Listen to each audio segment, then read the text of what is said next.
The set of Good Morning America buzzed with anticipation the moment Johnny Depp's name was announced as the next guest.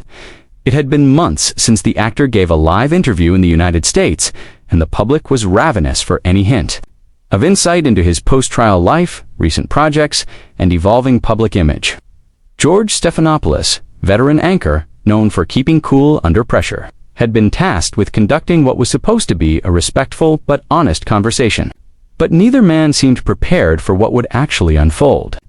Depp walked onto the stage with a cigarette behind his ear, sunglasses still on indoors, and an aura of unpredictability so thick it unsettled even the most seasoned crew. The crowd clapped, unsure whether they were applauding a legend, a loose cannon, or both. George greeted him with a handshake, measured smile, and that slight sideways tilt of the head he always did before asking something sharp. "You've been quiet," he began. "Why speak now?"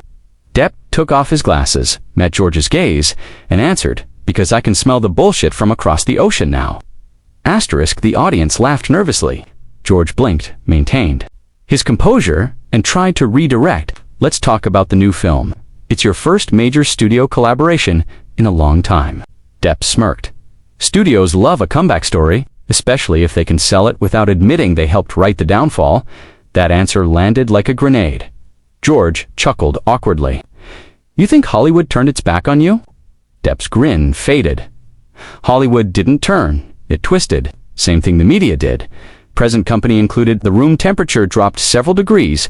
George tried to pivot to a safer topic: Depp's art, his music, his work with charities, but the rhythm was already broken.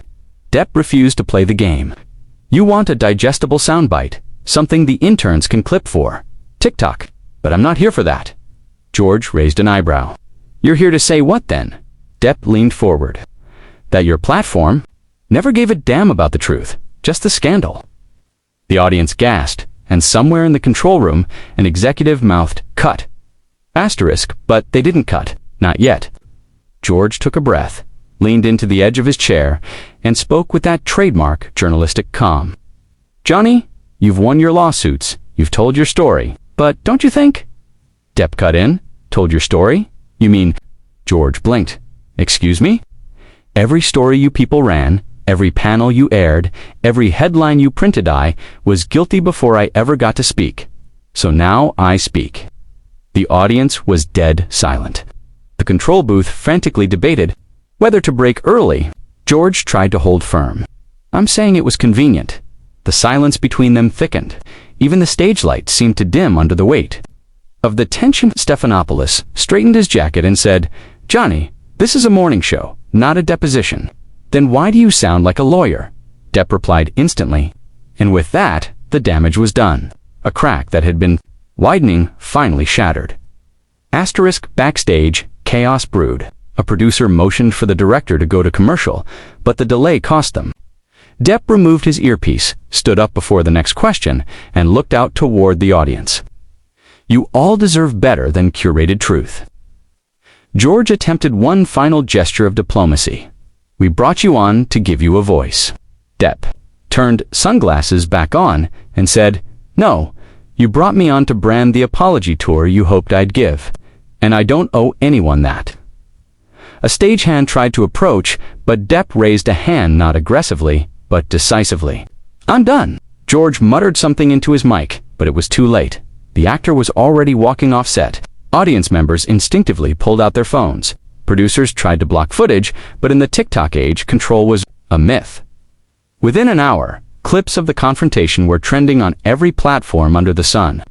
The hashtags, #Depp vs George and #GMA Meltdown went nuclear, and ABC scrambled to rewrite the next day's news cycle. The fallout was immediate and brutal. TMZ posted a headline reading, "Depp explodes on GMI walks off after Stephanopoulos' confrontation." Variety called it an iconic moment of live television combustion. Fox News framed it as Depp taking on media manipulation. CNN used the phrase calculated derailment, but the internet was louder than all of them. Fans flooded Twitter, defending Depp. Critics accused him of narcissism and spectacle. Late-night shows had field days. Jimmy Kimmel joked, "Turns out George didn't need a roundhouse from Chuck Norris, just needed Johnny's stare." Meanwhile, ABC executives called an emergency meeting to draft a joint statement. George refused to apologize. "We treated him fairly," he insisted, but others weren't so sure. The footage didn't show a meltdown, it showed a man refusing to be cornered. In the days that followed, think pieces flooded in.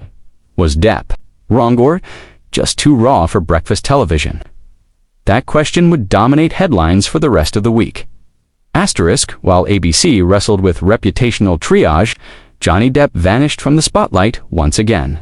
But this time, it felt intentional. No follow-up posts, no reaction videos, no Instagram stories, just silence. Until 3 days later, when a video appeared on his personal YouTube account titled "Simply for the Record." In it, Depp sat in a dimly lit room with a guitar in hand. "They want you to believe we live in a world of forgiveness," he said quietly, "as long as you say the words they wrote for you." He strummed once, paused. "I'm not playing that tune." The video ended. No hashtags, no calls to action, just a signature and a black screen. It was shared over 100 million times in 48 hours. Even his critics admitted, the man knew how to hold a room of an invisible one. Meanwhile, GMA's ratings spiked, but their YouTube clip of the segment was mysteriously trimmed to end just before Depp walked off. Too late? The full version had already been archived by fans and mirrored across the internet. Asterisk, by the following week, Johnny had become a media ghost present everywhere, but impossible to touch. Artists painted murals of the moment. Twitter threads dissected. Every micro-expression, a screenwriter tweeted, "This isn't PR, this is performance art." And in a way, it was. The walkout wasn't a tantrum, it was choreography, a slow, deliberate refusal to play nice. George, for his part, continued hosting GMA, but insiders said he requested to avoid unpredictable guests for a while. Staffers nicknamed the "moment the Depp effect." That eerie silence when a guest flips the script and no one knows how to recover. One producer reportedly said, "We've had Kanye, we've had Tom Cruise, but this was different. There was no yelling, no chaos, just a calm refusal wrapped in charm, wit, and something unshakable." And it terrified them, because the one thing live television fears most is a guest who can't be controlled and who doesn't need them to begin with. Asterisk, behind the scenes, other networks took notice. NBC, CBS, and even streaming platforms began drafting new guest protocols. No political baiting, one memo read. No last-minute rewrites of interview tone. Talent agencies began demanding tone vetting for all live TV segments. One agent leaked an email from ABC, apologizing for the unexpected editorial direction during Depp's interview. But it was clear the damage had already been done. Johnny had turned Good Morning America into a courtroom without walls, and he had walked out undefeated. Meanwhile, independent media rallied behind him. Podcasts, indie journalists, and Substack writers called it a cultural recalibration. He wasn't just a celebrity anymore, he was a mirror. And for many, that reflection was uncomfortable. Asterisk, in the months that followed, Depp declined all interview requests. He focused on art, on music, on producing a film about freedom of speech and the myth of public redemption. The film, Exit Interview, was announced quietly via handwritten poster scans. No trailer, no cast list, just one tagline. "They gave me a script. I wrote my own ending." The internet exploded. Fans lined up for early screenings, critics braced for a cinematic grenade. Meanwhile, George remained steady, his public profile largely unharmed but unmistakably altered. He was no longer the anchor who never flinched. He had flinched and the world had seen it. But he too was part of something bigger now, a cultural reckoning between truth, media, and performance. And neither man would be seen the same again. Asterisk, in the end, Johnny Depp didn't need to raise his voice or break the set to create a moment that reshaped morning television. All he had to do was sit in a chair, tell the truth as he saw it, and walk away.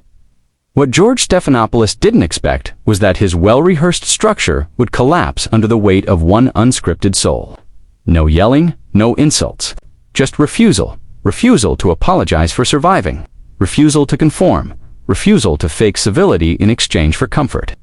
It wasn't just a viral moment, it was a cultural tremor. A quiet, poetic explosion.